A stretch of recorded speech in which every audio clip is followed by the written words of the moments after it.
नौजवान था और यतीम भी था। शौक बन गया दीन पढ़ने का। मोहल्लेदार इलाके वाले कहने लगे कहाँ से कमाएगा, ना बाप है ना माँ है ना घर है, कहाँ से। हजरत रूमी कहते हैं नौजवान ने जंगल में झोंपड़ी लगा ली।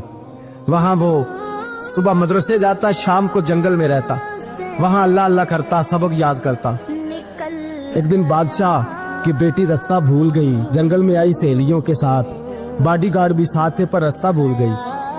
खोती खोती शाम हो गई, ऐसी खोई कि जब रात गहरी हो गई तो आके उस नौजवान के पास रुकी और चिल्लाने लगी।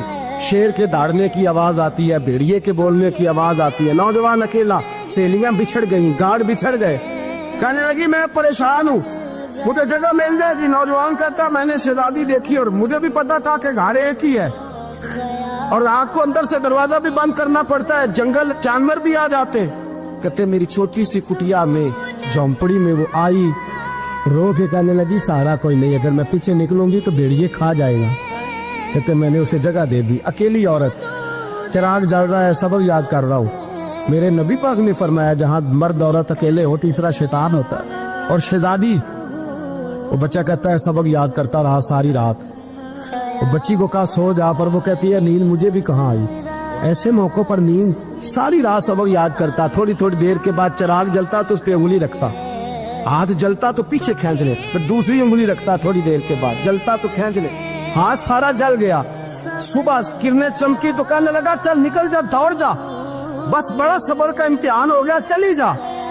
शहजादी बाहर निकली, सिपाही ढूंढ रहे थे। बादशाह खुद जंगल में निकला हुआ था, मेरी बेटी मिल गई। बादशाह तन्हाई में जाके कहने लगा बेटा मैं दुनिया को बताऊंगा कि मेरी बेटी खोई नहीं थी, सिपाही साथ ही थे। ये बड़ा मुश्किल होता है, बेटी तो भूल के भी रात कहीं रह पड़े तो लोग जीने नहीं देते, तो बेटा मुश्किल हो जाएगा मेरे लिए। कहाँ थी? उसने कहा नेक नौजवान के पास। उसने कहा बेटा मैं तो तेरी बात मानूंगा पर दुनिया नहीं मानेगी। अगर उस नौजवान ने किसी को बता दिया कि तू उसके पास थी तो फिर लोग मेरा जीना मुहाल कर देंगे। बेटा मैं मर जाऊंगा, मेरी मजबूरी ये है कि वो कहीं राज ना उगल दे वो नौजवान, उसे कत्ल करना पड़ेगा। औरत ने मिन्नतें की, उस बेटी ने कहा मेरे मौसम को मारोगे, रोई। और वो कहने लगा मैं बादशाह हूँ, मेरा अपना वकार है, मैं उसको छोड़ नहीं सकता। गिरफ्तार कर लाए सिपाही। वक्त तय हो गया सजा का। अकेले कारकोठरी में रखा गया, जो उसके खास एतबार वाले थे उनकी ड्यूटी लगाई। बादशाह ने बुलाया, पहले बिलम आया। औरत कहने लगी, बेटी कहने लगी एक दफा तो बुलाओ ना, एक सवाल बस पर्दे में रह के पूछना है और फिर जो आपका जी चाहे, मेरे मौसम को मारना तो है, तो मर्जी आपकी। सामने खड़ा किया नौजवान, पर्दे के पीछे औरत खड़ी हो गई। बादशाह बीच बैठ गया।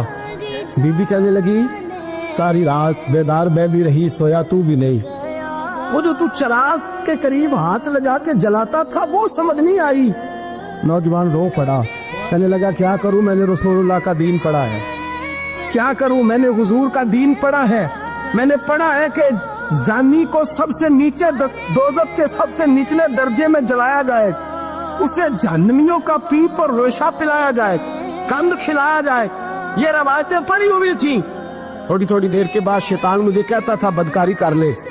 मैं अपना हाथ उसी वक्त जब शैतान मशवरा देता तो मैं आग पे करता। मैं कहता अगर ये बर्दाश्त हो गई तो वो भी हो जाए। जब हाथ जलता तो मैं समझ जाता नहीं तुझसे तो ये नहीं बर्दाश्त होती तो वो कैसे हो। फिर मुझे शैतान मशवरा देता कोई देख नहीं रहा तो बुलाने नहीं गया, खुद आई, मैं दूसरी उंगली लगा देता। मैंने हाथ जलाया और मैं समझ गया जब छोटे से चिराग की इतनी सी शम्मा की आग नहीं बर्दाश्त होती तो